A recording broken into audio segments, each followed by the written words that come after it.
Ça met de l'ambiance dans la fête, ça? Amen. Amen. On va parler de la fête elle-même maintenant. Je vais, juste avant pour ouvrir le message, c'est-à-dire, ce matin, différemment des autres matins où j'amène la parole de Dieu, je vais inviter notre sœur Lucille à venir nous lire le texte de mon message ce matin qu'on trouve dans Luc au chapitre 2, dans le verset 1 à 20. Il est où le micro du piano? D'accord. T'aimes-tu mieux prendre ma version? Non, je suis habituée. Tu es habitué, OK. D'accord.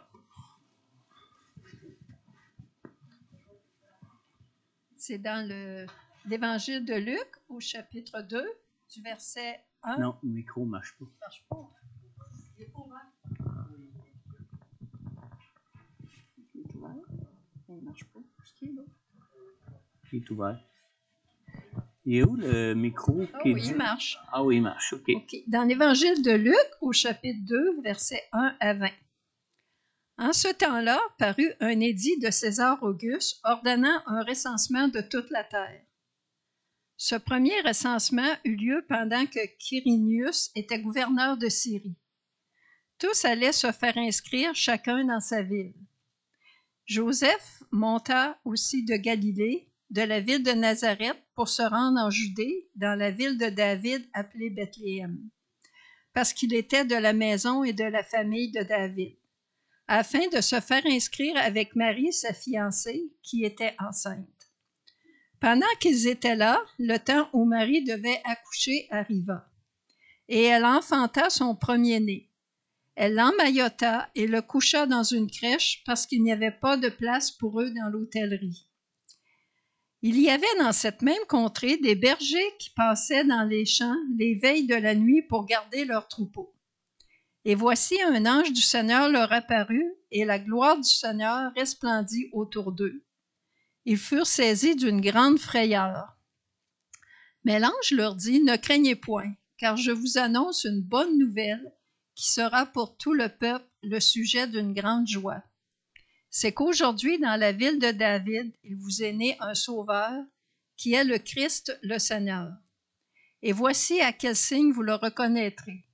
Vous trouverez un enfant emmailloté et couché dans une crèche. » Et soudain, il se joignit à l'ange une multitude de l'armée céleste, louant Dieu et disant, « Gloire à Dieu dans les lieux très hauts, et paix sur la terre parmi les hommes qui l'agréent. » Lorsque les anges les eurent quittés pour retourner au ciel, les bergers se dirent les uns aux autres, « Allons jusqu'à Bethléem et voyons ce qui est arrivé, ce que le Seigneur nous a fait connaître. » Ils y allèrent en hâte et ils trouvèrent Marie et Joseph et le petit enfant couché dans la crèche. Après l'avoir vu, ils racontèrent ce qui leur avait été dit au sujet de ce petit enfant. Tous ceux qui les entendirent furent dans l'étonnement de ce que leur disaient les bergers. Marie gardait toutes ces choses et les repassait dans son cœur.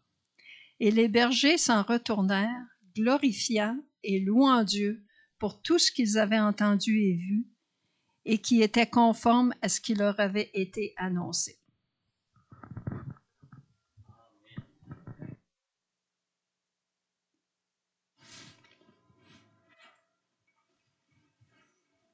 Merci beaucoup, Lucille. Est-ce qu'il y en a qui sont nés pour le vrai ici ce matin? Vous êtes nés pour le vrai? Oui, hein, vous êtes là en chair et en os. Donc, vous avez une vraie histoire de votre naissance, chacun de vous. Et vous savez, Jésus a une histoire de sa naissance qui est aussi une histoire vraie. D'ailleurs, j'ai intitulé mon message « Noël, une histoire vraie ». C'est pas une histoire du folklore, ça. C'est pas une histoire folklorique qu'on raconte à l'occasion, mais c'est vraiment une histoire vraie quand on parle de Noël. On vient de lire dans Luc au chapitre 2, dans le verset 10 et 11, « Mais l'ange leur dit, « N'ayez pas peur, car je vous annonce une bonne nouvelle qui sera une source de grande joie pour tout le peuple. aujourd'hui, dans la ville de David, il vous est né pour le vrai un sauveur qui est le Messie, le Seigneur. Vous savez, à chaque année, dans tous les pays christianisés du monde, on fête Noël. Vrai? On a des gens de différents pays ici, hein? Même en Philippines, on fête Noël. Hein? Oui, on fête Noël dans tous les pays christianisés du monde.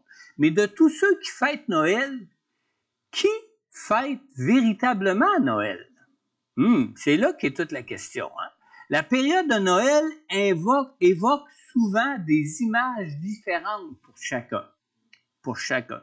De nos jours, selon les valeurs que chacun perçoit de Noël, l'ambiance qui vient avec la fête de Noël dispose la plupart des gens à certains élans de cœur. Hein? C'est à l'occasion de Noël qu'on fait la grande guignolée des médias pour venir en aide aux démunis, hein, n'est-ce pas? Mais qui le fait en témoignage de la grâce de Dieu pour faire connaître la grandeur de l'amour de Dieu qui a quitté les richesses du ciel pour nous pauvres que nous sommes d'être séparés de Dieu. Hein? Qui le fait vraiment en témoignage de cette grâce de Dieu pour nous? On lit dans 2 Corinthiens 8-9 qui nous dit, « En effet, vous connaissez la grâce de notre Seigneur Jésus-Christ. Pour vous, il s'est fait pauvre alors qu'il était riche, afin que sa pauvreté vous soit enrichie. » Qui de ceux qui participent à la guignolée des médias, ils participent dans le sens où ils reconnaissent que Jésus s'est fait pauvre pour eux, pour nous, s'est fait pauvre pour nous, alors qu'il était riche, afin que nous soyons enrichis de sa pauvreté. À l'occasion de Noël, on remplit nos villes et nos maisons de lumière de toutes sortes, comme si nous pouvions nous-mêmes changer ce monde de ténèbres en lumière. Non? Mais qui le fait en témoignage de Jésus qui, dans sa grâce, est venu pour nous libérer des ténèbres qui dominent nos vies? Comme on lit dans Matthieu 4,16 qui dit pour rappeler le ministère de Jésus, nous dit que le peuple assis dans les ténèbres a vu une grande lumière. Et sur ceux qui se trouvaient dans le pays de l'ombre de la mort, une lumière s'est levée. Aussi, à l'occasion de Noël, tous ceux qui le fêtent s'envoient plein de cadeaux, se reçoivent et s'accueillent les uns les autres. Hein? On aime ça, hein, les parties de Noël. Hein? On aime ça, les rencontres de Noël, les repas de Noël, etc. Mais qui le fait en témoignage de Jésus qui est venu dans ce monde afin que nous soyons accueillis dans la présence de Dieu? Qui le fait dans ce sens-là? Qui le fait en témoignage de Jésus qui est venu dans ce monde afin d'offrir à tous les hommes et les femmes de ce monde le cadeau de la vie éternelle, comme on le lit dans Jean 3,16 qui nous dit, « En effet, Dieu a tant aimé le monde qu'il a donné son Fils unique afin que quiconque croit en lui ne périsse pas, mais ait la vie éternelle. » Et on lit aussi comme dans Romains 6,23 qui nous dit aussi, « En effet, le salaire du péché, c'est la mort, mais le don gratuit de Dieu, hein, de là vient notre tradition des cadeaux, le don gratuit de Dieu, c'est la vie éternelle en Jésus-Christ, notre Seigneur. » Vous savez, pour la plupart de ceux qui fêtent Noël, ces élans de cœur les portent plus vers le monde et vers les gens de ce monde que vers celui qui est la vraie raison de l'existence de la fête de Noël. Depuis bien longtemps déjà, la fête de Noël ne nous rappelle plus l'origine de son existence et surtout le message pour lequel cette histoire nous a été laissée dans la parole de Dieu. Loin de là. Il y a autour de la fête de Noël une atmosphère de pensée magique qui ne laisse pas les chrétiens et même les non-chrétiens insensibles et indifférents aux misères de ce monde. Vrai? C'est vrai, hein?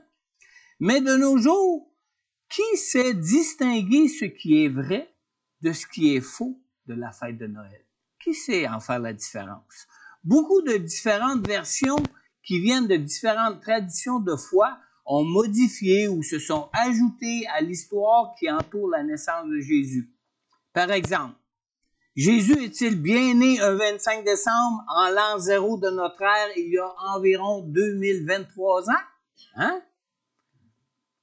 Il est impossible, vous savez, de déterminer avec certitude la date du jour de la naissance de Jésus. La date du 25 décembre a été choisie pour se rappeler la naissance de Jésus pour deux raisons. Et je ne sais pas si vous connaissez ces raisons, mais premièrement, principalement pour la raison que Jésus est venu comme la lumière dans le monde pour éclairer les ténèbres de ce monde. Matthieu 4,16 qu'on a lu tantôt nous dit « Le peuple assis dans les ténèbres a vu une grande lumière, et sur ceux qui se trouvaient dans le pays de l'ombre de la mort, une lumière s'est levée. » En deuxième lieu, cette date a été choisie parce que cette date marque dans l'année le début du rallongement du temps de clarté de chaque journée. Mais, vous savez, je ne crois pas qu'il soit vraiment important de connaître exactement la date de la naissance de Jésus dans ce monde pour fêter le jour de sa naissance, pour nous rappeler le jour de sa naissance.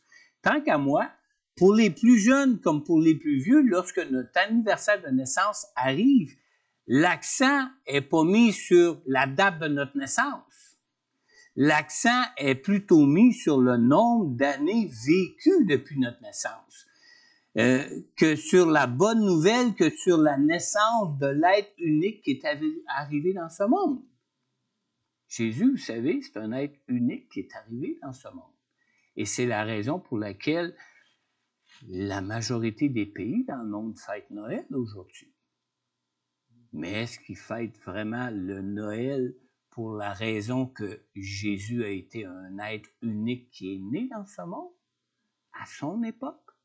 Il y a maintenant 2023 ans, à une date qu'on ne sait pas trop laquelle, mais c'est pas son âge qui compte pour nous. C'est le fait qu'il est un personnage unique qui un jour est entré dans ce monde, et il était unique du fait qu'il était le Fils unique de Dieu. Et il était unique du fait que c'est le seul que Dieu a envoyé comme sauveur pour sauver les hommes et les femmes pécheurs de ce monde.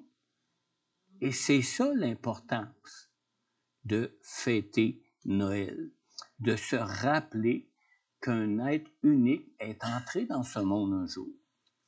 Personnellement, je crois que la date du 25 décembre est le meilleur choix qu'on pouvait faire pour nous rappeler chaque année la bonne nouvelle de la venue de Jésus dans ce monde. Être un être unique, le Fils unique de Dieu qui est venu révéler et vaincre les esprits de ténèbres qui rendent ce monde aveugle.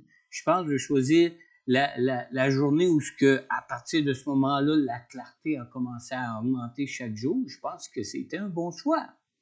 Tant qu'à moi, personnellement, je ne vois aucun inconvénient à ce qu'à l'origine, qu'à l'origine, une fête païenne était célébrée à cette date. Même au contraire. Cette date nous permet de mieux rendre témoignage à la vraie lumière et de mieux révéler les esprits de ténèbres. Mais encore faut-il que nous-mêmes nous préférions la lumière, la vraie lumière. Maintenant, les mages qui sont venus offrir des cadeaux à Jésus, étaient-ils trois? Et étaient-ils des rois? Hein? Étaient-ils trois et étaient-ils des rois? La Bible nous dit seulement qu'ils étaient des mages. Étaient-ils rois? Peut-être bien que oui, peut-être bien que non. Étaient-ils trois? On ne sait pas. Non, on ne sait pas ni leur nom, puis on ne sait même pas combien qu'ils étaient. Mais, quoi qu'il en soit, ce que nous savons est que ces mages ont vu une étoile qui leur a permis de comprendre que l'enfant qui venait de naître n'était pas un homme comme les autres. C'est là le point important qui nous est laissé dans la Bible en ce qui concerne l'histoire des mages, dans l'histoire de la naissance de Jésus dans ce monde. Amen. Dans Matthieu 2, on lit dans le verset 1 et 2, « Jésus naquit à Bethléem en Judée, à l'époque du roi Hérode. Or, des mages venus d'Orient arrivèrent à Jérusalem et dirent, « Où est le roi des Juifs qui vient de naître? » Alors, déjà, eux comprenaient, ils savaient que Jésus était un être unique et bien spécial. Il leur dit, et ils disent au roi, « En effet, nous avons vu son étoile en Orient et nous sommes venus pour l'adorer. » Mais est-ce que les mages ont trouvé l'enfant Jésus couché dans une étable comme les bergers l'avaient trouvé? Dans Matthieu 2,9, on lit, « L'étoile qu'ils avaient vue en Orient allait devant eux jusqu'au moment où, arrivée au-dessus de l'endroit où était le petit enfant, elle s'arrêta. » Alors, en ce qui concerne les mages, c'est étonnant de voir des personnes d'origine païenne, avec si peu de renseignements, faire un voyage de 1200 km environ pour venir adorer celui qui devait devenir le roi de toute la terre. Ça, c'est spécial. N'est-ce pas? Avec le temps qu'ils ont mis à faire toute cette distance, c'est évident que plusieurs mois se sont écoulés et que l'enfant Jésus et sa mère Marie, qui lui avaient donné naissance, avaient reçu leur congé de l'hôpital. Qui ne se trouvaient plus dans une étape. C'est évident, avec le temps que ça a pu prendre pour faire le voyage.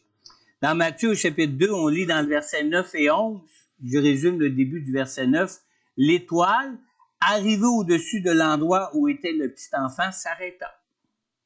Ils entrèrent dans la maison. » Ah, c'était plus dans une étable. Ils entrèrent dans la maison, virent le petit enfant avec Marie, sa mère, se prosternèrent et l'adorèrent. Ensuite, ils ouvrirent leur trésor et lui offrirent en cadeau de l'or, de l'encens et de la myrrhe. Alors ça, on remarque bien, on ne parle plus d'une étable ici, puis on ne parle plus d'un enfant couché dans une crèche, couché dans une mangeoire d'animaux. On parle d'un enfant qui se trouve dans une maison, probablement encore à Bethléem. Est-ce que Jésus est né dans une étable à Jérusalem ou à Bethléem? Ah, il y en a qui se posent la question, puis il y en a qui débattent même encore la question.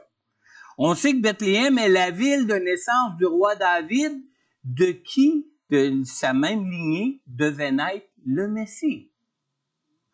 Tant qu'à Jérusalem, c'est une ville qui était située à environ 10 km de Bethléem. Et David avait fait de Jérusalem la capitale de la Judée. Mais selon les Écritures, Jésus serait bel et bien né à Bethléem et non à Jérusalem. On a lu dans Luc au chapitre 2, dans le verset 4 et dans le verset 6. Verset 4, premièrement, ça dit « Joseph aussi monta de la Galilée, de la ville de Nazareth, pour se rendre en Judée, dans la ville de David. » La capitale? Non, dans la ville de David, appelée Bethléem, parce que c'est de là que David était né lui aussi, parce qu'il était de la famille et de la lignée de David. Et on lit au verset 6, « Pendant qu'ils étaient là, le moment où Marie devait accoucher arriva. » Maintenant, quelle importance peut-il y avoir de savoir si Jésus est né à Jérusalem ou à Bethléem? Vous allez probablement me dire que l'important, c'est de savoir que Jésus est né dans une étable. C'est pas le point ici. De savoir que Jésus soit né dans une étable est quelque chose est d'une importance aussi, parce que ça a une importance symbolique en ce qui concerne la naissance de Jésus dans ce monde de misère, dans ce monde où il est rejeté de ce monde.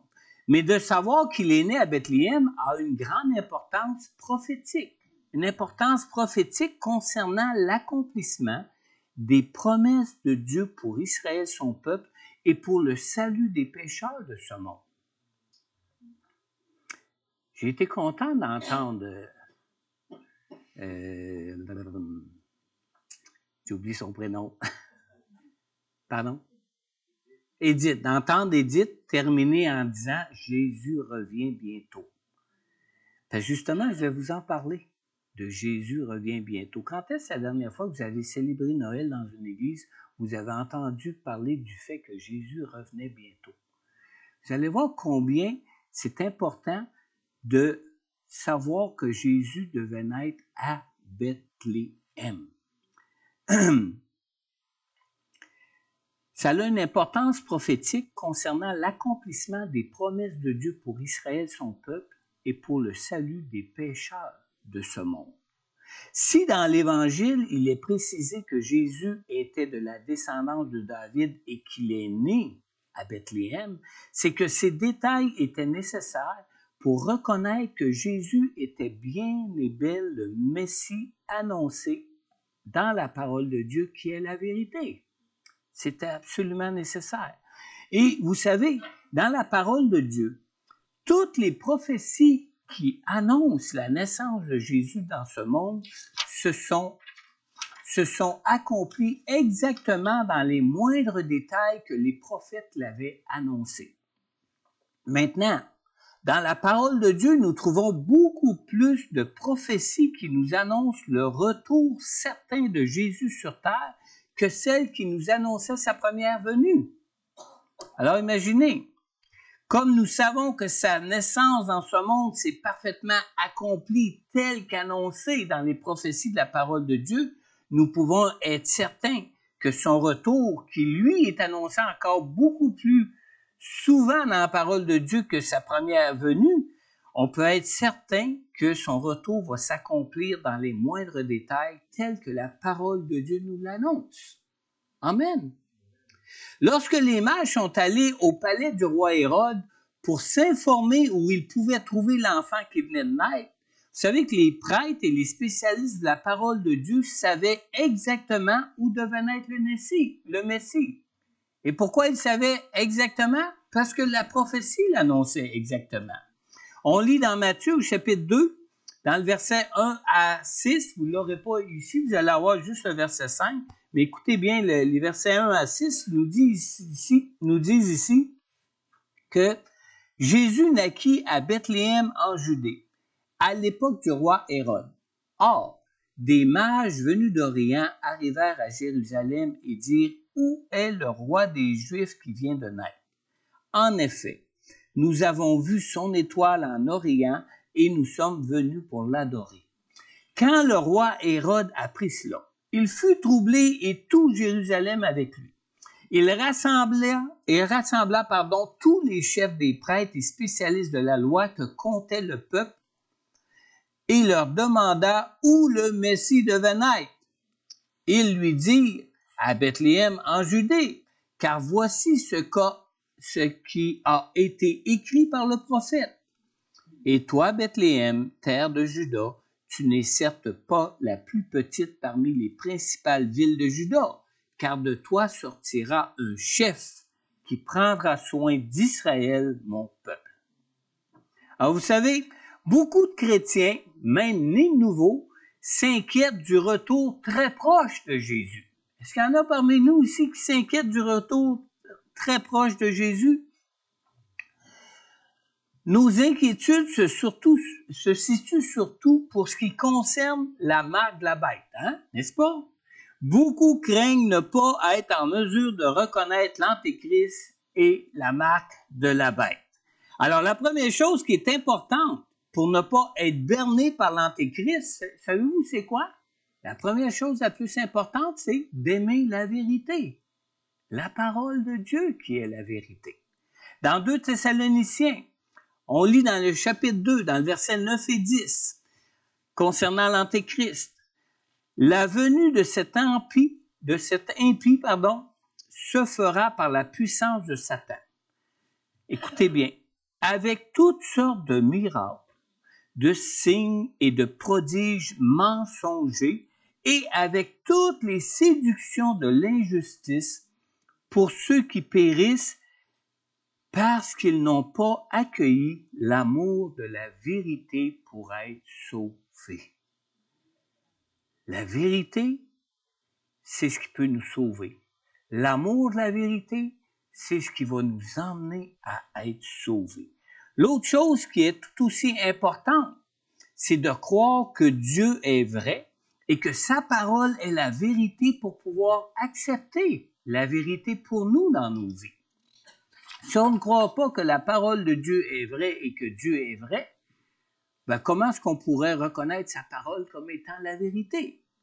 Dans 2 Corinthiens, au chapitre 3, dans le verset 15 à 17, on lit ici « Jusqu'à aujourd'hui, quand les écrits de Moïse sont lus, une voile recouvre leur cœur. » On parle de qui ici? On parle des gens du peuple d'Israël qui ont rejeté le Messie, qui n'ont pas voulu croire en Jésus.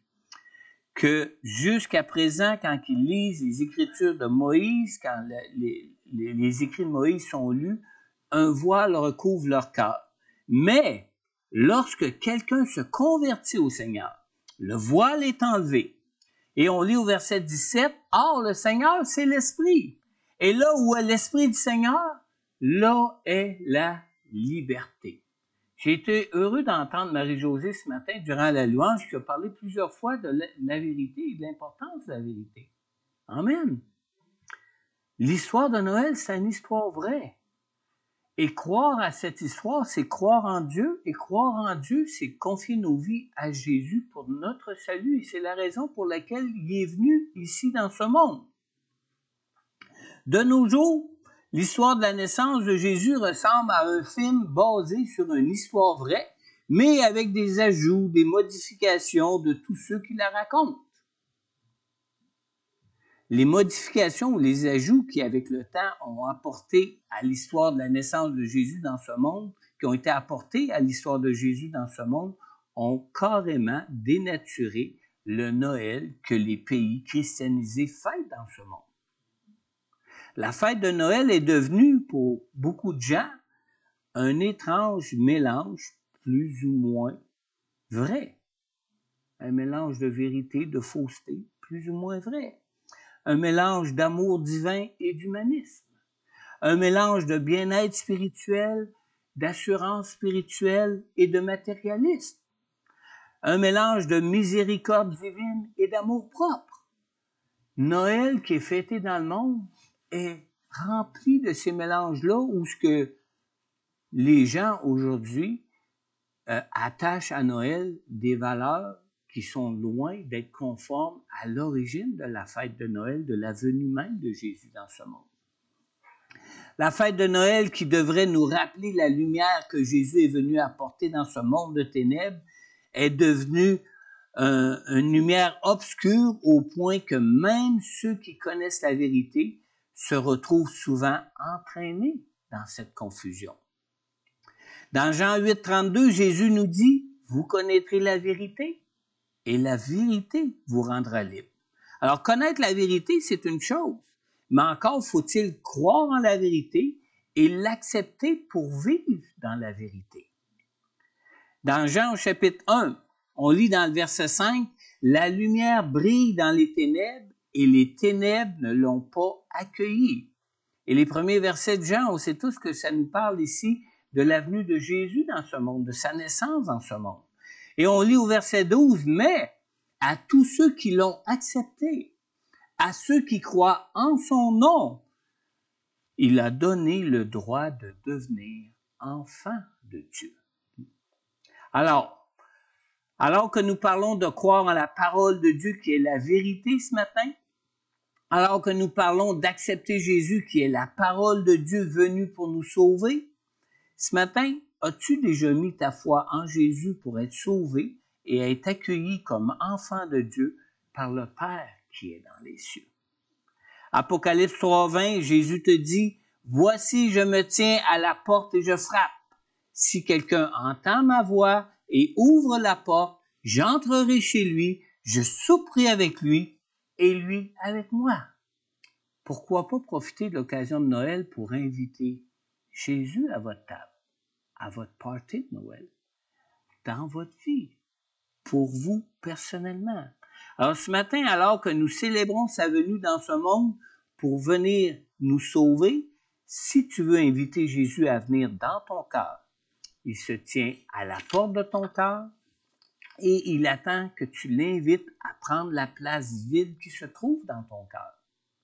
Alors, si ce matin tu reconnais que tu es un pécheur, si ce matin tu reconnais que tu as besoin de Jésus comme sauveur pour être pardonné et purifié de tes péchés, je t'invite ce matin à mettre ta foi en Jésus pour lui confier ta vie et accepter la grâce de son pardon qu'il a accompli à la croix pour toi. Pour l'accepter comme sauveur et Seigneur dans ta vie, c'est comme recevoir un cadeau. Tu as juste à le prendre, le déballer et le recevoir. Alors ce matin, pour lui confier ta vie, accepter la grâce de son pardon, tu as simplement qu'à lui adresser cette prière de façon sincère dans ton cœur. Juste à répéter après moi d'une manière sincère dans ton cœur. Père Céleste, je crois que tu as envoyé Jésus dans ce monde pour porter à la croix, à ma place, la juste condamnation pour mes péchés. Je reconnais que je suis pécheur. Je reconnais que j'ai besoin de ton pardon pour être purifié de tous mes péchés. Seigneur Jésus, je t'ouvre maintenant tout mon cœur et je te prie, Seigneur, d'entrer dans mon cœur. Merci d'avoir accepté de verser ton sang à la croix pour moi. Je te remercie, Père, d'avoir envoyé Jésus, de l'avoir envoyé dans ton amour pour moi. Amen. Alors ce matin, si présentement tu écoutes ce message et que tu as adressé cette prière à Dieu pour accepter Jésus comme Sauveur et Seigneur dans ta vie pour la toute première fois, n'hésite pas à prendre contact avec moi. En retour, je pourrai prier pour toi personnellement et répondre à toutes tes questions sur Jésus et sur sa venue dans ce monde pour nous sauver. Aussi, si peut-être tu es de ceux qui avaient fait cette prière ce matin, mais que vous l'avez déjà fait auparavant, mais que ce matin tu réalises que le Seigneur t'appelle à aimer la vérité et surtout à vivre selon la vérité dans ta vie.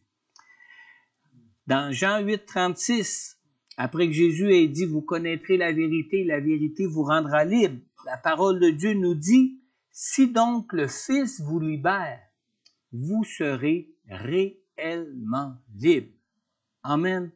Alors, pour connaître cette vraie liberté, on a vraiment besoin de lui abandonner toute notre vie. Alors, je t'invite donc ce matin à te tourner vers le Seigneur. Je t'invite à lui confesser ton désir de marcher en toute vérité dans ta vie.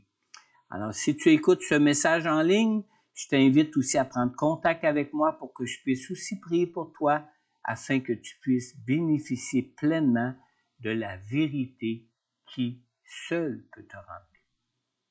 Amen. Est-ce que Marc-André et Marie-Josée pourraient fermer ce message avec un temps de louange et d'adoration? Durant que Marc-André va nous conduire dans un ou deux chants derniers de louange et d'adoration avant qu'on passe au buffet ce midi. Il est seulement 11 heures, de toute façon on a le temps. Si vous avez été touché d'une manière quelconque dans votre cœur, si peut-être vous avez fait une prière à Jésus pour l'inviter comme votre Sauveur et Seigneur dans votre vie pour la première fois ce matin, durant ce temps de louange, avancez-vous, j'aimerais prier pour vous immédiatement. Aussi, peut-être vous aviez déjà fait vous-même cette prière auparavant, mais que ce matin, vous réalisez l'importance de la vérité dans votre vie pour vouloir marcher dans la vérité dans votre vie ce matin. Avancez-vous aussi en avant, j'aimerais prier pour vous ce matin. Amen. On va se lever ensemble. On va adresser un temps de louange encore au Seigneur en reconnaissance de sa venue dans ce monde, ou ce qui est venu dans ce monde pour emmener la lumière au milieu de ce monde de ténèbres, ou ce qui est venu dans ce monde pour sauver des pécheurs dont moi-même je suis le premier et que Jésus s'est révélé à mon cœur. N'hésitez pas à vous avancer, ça va me faire plaisir de prier pour vous. Amen.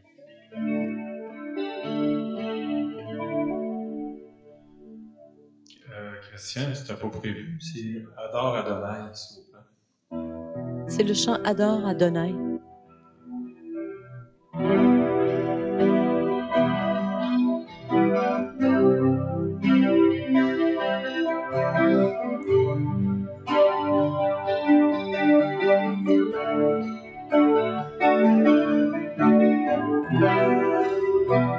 Qui est comme lui, le lion et l'agneau, qui règne sur le trône. Les montagnes secouent, les océans mugissent au son de sa voix.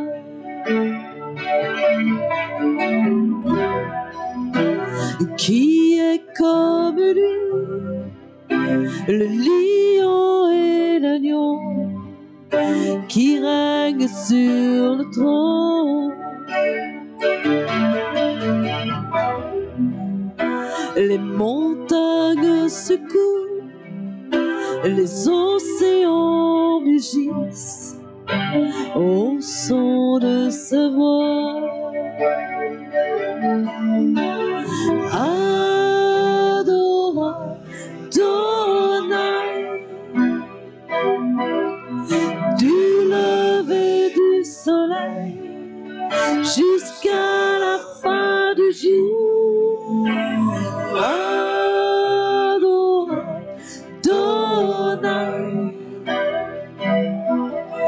tous les peuples de la terre, tous les anges et tous les saints. Qui est comme lui, le lion et l'agneau, qui règne sur le trône. Les montagnes secouent, les océans mugissent au son de sa voix. Adore Adonai, du lever du soleil jusqu'à la fin du jour. Adore Adonai, tous les peuples de la terre, tous les anges et tous les saints. Adore Adonai, du lever du soleil jusqu'à la fin du jour. Adore Adonai, tous les peuples de la terre, tous les anges et tous les saints.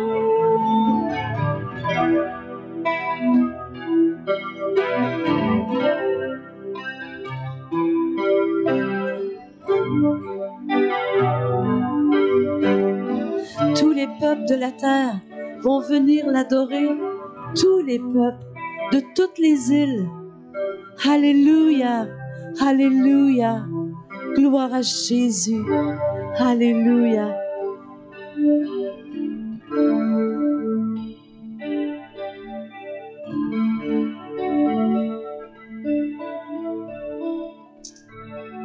Amen.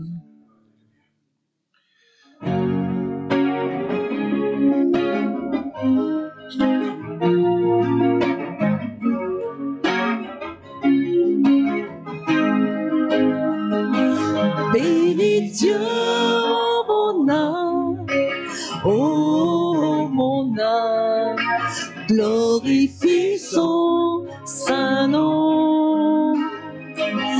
De tout cœur acclame, oh mon âme, je louerai ton saint nom.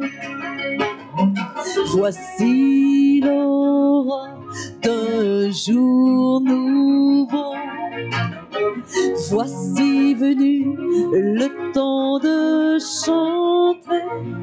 Quelles que soient les joies, quelles que soient les peines, je chanterai toute la nuit.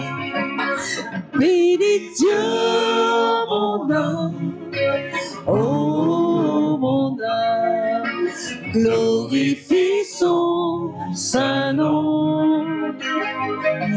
de tout cœur acclame. Oh mon âme, je louerai ton saint nom. Rempli d'amour, lent à la colère, ton nom est grand et ton cœur si doux. Pour toutes tes bontés, je veux chanter 10 000 raisons pour te louer. Bénis Dieu, mon âme, oh mon âme, glorifie son saint nom. De tout cœur acclame, oh mon âme, je louerai ton saint nom. Et quand toute force en moi partira, ma fin proche et mon temps venu, pourtant mon âme ne cessera de chanter pour 10 000 ans et pour l'éternité. Bénis Dieu, mon âme, oh mon âme, glorifie son saint nom. De tout cœur acclame, oh mon âme, je louerai ton saint nom. Bénis Dieu, mon âme, oh mon âme, glorifie son saint nom. De tout cœur acclame, oh mon âme, je louerai ton saint nom. Je louerai ton saint nom. Je louerai ton saint nom. Amen. Oui, Seigneur, on veut louer ton saint nom ce matin. On veut te louer, Seigneur Dieu, pour le Dieu que tu es qui s'est fait pauvre pour nous, de prendre un corps comme le nôtre, venir vivre dans ce monde afin de nous sauver de ce monde, Seigneur Jésus. Seigneur, on te rend gloire, Seigneur, pour ta venue dans ce monde. Et Seigneur Dieu Tout-Puissant, on te prie de nous garder dans la vérité de ta parole, Seigneur Dieu, qui nous rend libres, Seigneur, afin d'être gardés avec toi et pour toi, Seigneur Dieu, jusqu'au jour de notre retour vers toi ou jusqu'au jour, Seigneur Jésus, de ton retour dans ce monde, Seigneur Dieu Tout-Puissant. Seigneur Dieu, qu'on puisse marcher dans la vérité, qu'on puisse aimer la vérité pour être gardés libres de ce monde, pour être gardés des ténèbres de ce monde, pour être gardés libres dans nos vies maintenant, Seigneur. Dans le nom puissant de Jésus, Père, on te prie. Amen. Amen. On va préparer le service. Vous pourrez passer aux tables. Je ne sais pas si... Est-ce qu'on peut me donner des indications pour le repas? On va attendre, c'est pas prêt. Ah, j'ai terminé. OK. Alors, dans une dizaine de minutes, vous pourrez passer à la table pour vous servir pour le repas. Amen. Est-ce que le café est prêt peut-être ou le café est prêt s'il y en a qui veulent tout de suite se servir un café. Et puis, aussitôt que le buffet sera servi, on va vous aviser. Bon dimanche et joyeux Noël. Réjouissez-vous dans le Seigneur. Amen.